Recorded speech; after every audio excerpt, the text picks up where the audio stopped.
Oi pessoal, eu sou Elizabeth da Greener e hoje eu vou apresentar para vocês o capítulo 6, que é de tributação aplicada na conta de luz. Então, primeiramente, eu gostaria de agradecer aos patrocinadores desse capítulo. Primeiro, a gente vai explicar como os impostos são aplicados na conta de luz, como é feito esse cálculo.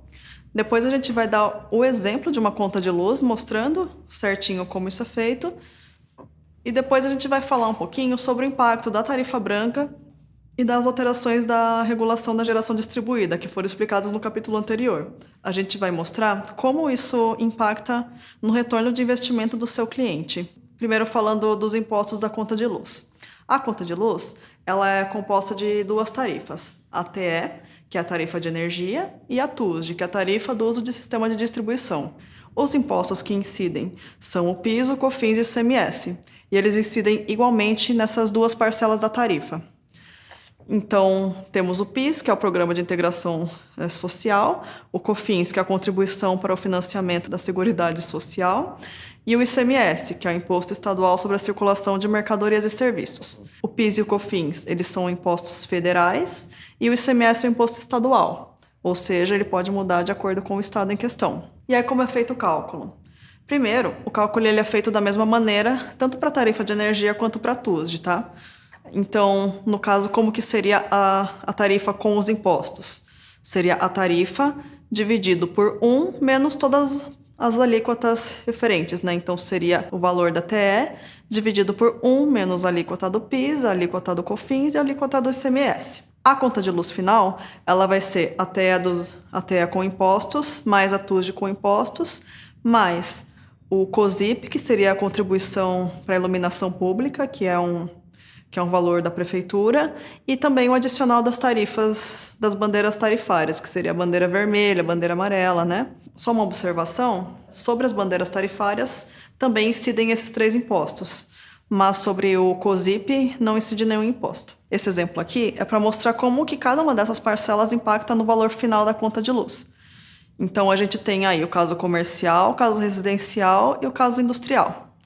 Então, vocês podem reparar primeiro, o PIS e o COFINS é o mesmo para as 3 classes de consumo, e o ICMS ele é diferente, comercial é 18%, residencial é 25% e industrial é 18% também. Lembrando que isso é estadual, então a gente está falando aqui de um caso de São Paulo, indo para o Rio, indo para o Rio Grande do Sul, indo para o Amazonas, isso pode mudar.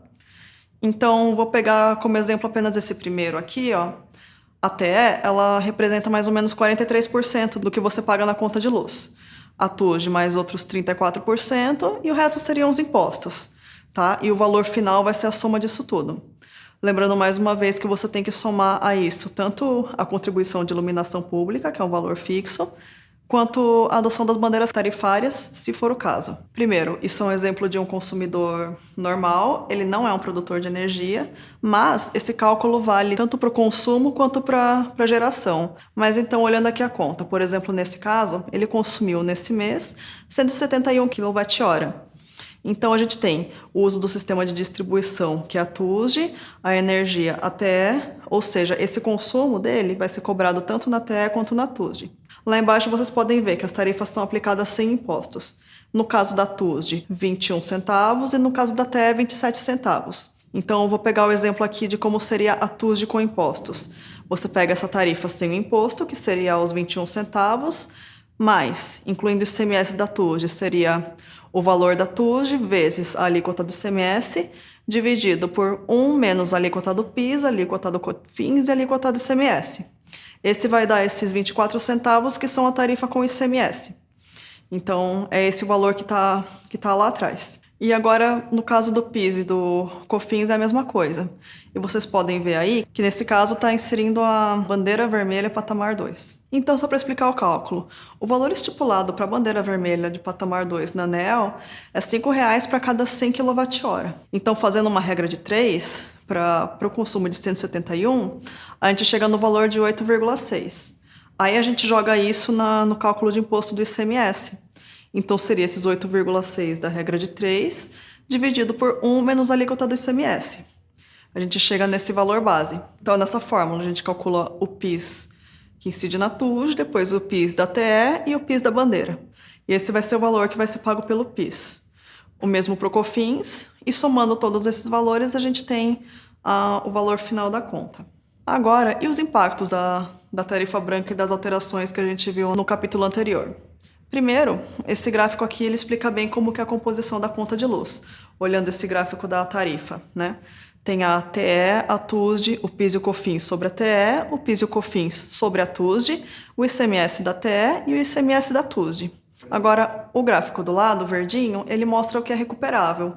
O que seria esse recuperável? Se eu estou gerando a energia que eu consumo, o que eu vou ter de desconto na minha conta de luz? É tudo? Eu vou zerar a minha conta de luz? Não. Eu recupero a TE, a TUSD, o PIS e o COFINS da TE e o PIS e o COFINS da TUSD. O ICMS da TE eu recupero para os casos de alto consumo remoto e geração na própria carga. E se fosse tarifa branca? Primeiro, vocês podem reparar, lá atrás a TE, por exemplo, estava 270 e agora está 258, né? O que acontece? A tarifa branca, ela, como vocês viram no capítulo anterior, ela considera tarifa de ponta e fora ponta.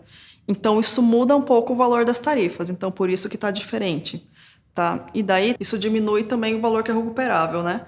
A conta inteira, se vocês somarem todos esses valorzinhos, primeiro, a gente está falando da mesma conta de luz, tá? Então, se vocês somarem todos esses valorzinhos da tarifa, ela já está menor que a da tarifa anterior. E vamos só lembrar, o recuperável daqui era R$ 515, né? Agora, com a adoção da tarifa branca, esse valor foi para 450. Então, ele diminui o valor que é recuperável, ou seja, diminui um pouquinho a atratividade. Ainda assim, está recuperando bastante. Agora, quanto às possíveis alterações da resolução normativa. A alteração 1, que foi conversado na aula anterior, que é onde a parcela de trânsito do fio B deve ser retomada às concessionárias, a composição das tarifas fica assim. Então, no caso dessa alternativa 1, a parcela de trânsito do fio B, ela também passa a não ser mais recuperável, ou seja, o cliente ele não receberia isso também de desconto. Então, agora o recuperável para o cliente, que antes era 515, agora é 413. Então, ele já está tendo uma redução do que ele recupera significativa. Agora, na próxima alteração, que seria a alternativa 3, que a parcela de trânsito do fio B e o trânsito do fio A, mais os encargos, deveriam retornar às concessionárias. Ou seja, o cliente não tem mais esse desconto. Então, o retorno que hoje seria 515 no nosso exemplo, agora passa a ser 335. Então, você vê que tem uma redução significativa no retorno que o cliente final tem. E isso pode impactar bastante no retorno do investimento dele, que é o que a gente vai ver agora. Vamos primeiro pensar no impacto de uma usina de um cliente industrial, que seria uma usina de 1 mega. Então, as nossas premissas foram as seguintes. É uma usina em Santana do Parnaíba, próxima a uma rede 13,8 kV, e uma produtividade do local de 1.341 kWh por kWp por ano. Dados do sistema. Esse sistema tem uma potência de 1 MW ou 1,3 MWp, ou seja, 30% de overloading. Essa usina custou aproximadamente 4,3 milhões de reais e o modelo de negócio dela é geração compartilhada. Ela é feita naquela modalidade de desconto de 10% na tarifa de energia dos clientes e a tarifa comercial é B1, a tarifa referência seria R$ 629 por megawatt-hora. Então essas são as premissas que a gente adotou para analisar o retorno de investimento. Aqui, então, para esse caso, a gente teria uma TIR de aproximadamente 5,5%. O VPL ele já é negativo e o retorno já é longo, né? O payback simples de 17 anos. A gente vê que essa usina de 1 mega já não é muito atrativa, já não é um investimento muito legal de se fazer, né? E como que ficaria, então, adotando essas possíveis mudanças? Se fosse tarifa branca, a TIR cairia para 1,78 e o payback iria lá para 23 anos.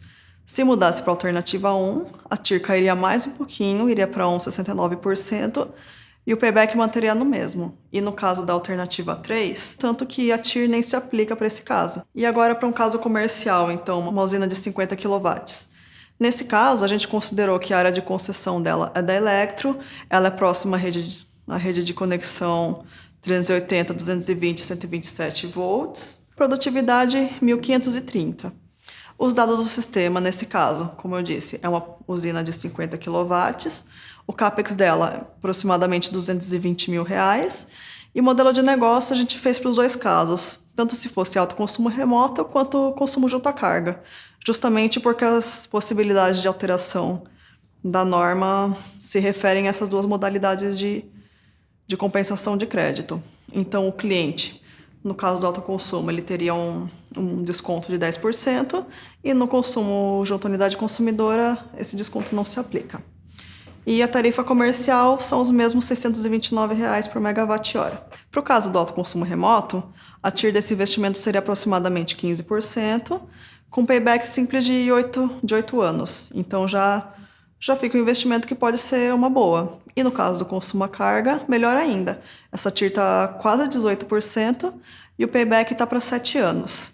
Agora, se a gente mudar para essas opções, tarifa branca, alternativa 1, alternativa 2 de mudança da norma, a gente já tem uma redução do investimento, né? Então, considerando que aquela usina é de autoconsumo remoto, no caso da tarifa branca, a gente tem uma TIR de 13% e um retorno de 9 anos. Mudando para a alternativa 1, a gente tem uma TIR de quase 12%, o retorno aumenta um pouquinho, ele vai para 11 anos.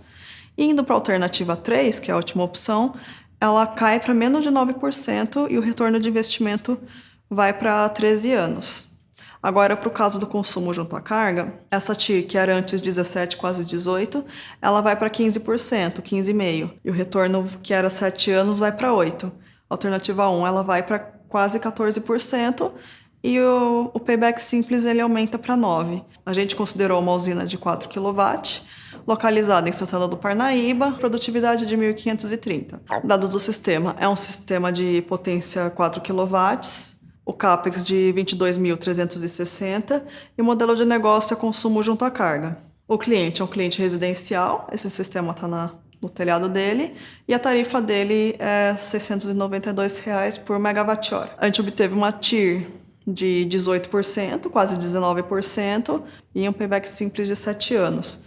O VPL dele tá bom, o VPL tá igual ao investimento inicial dele, nesse caso. Se a gente aplica essas possíveis alterações da norma, no caso da tarifa branca, essa TIR cairia para 16%, o payback subiria 1 ano, e a alternativa 1, essa TIR cai para 15,5%, e o payback também fica em torno de 8 anos. Então é isso, pessoal. Ficou claro?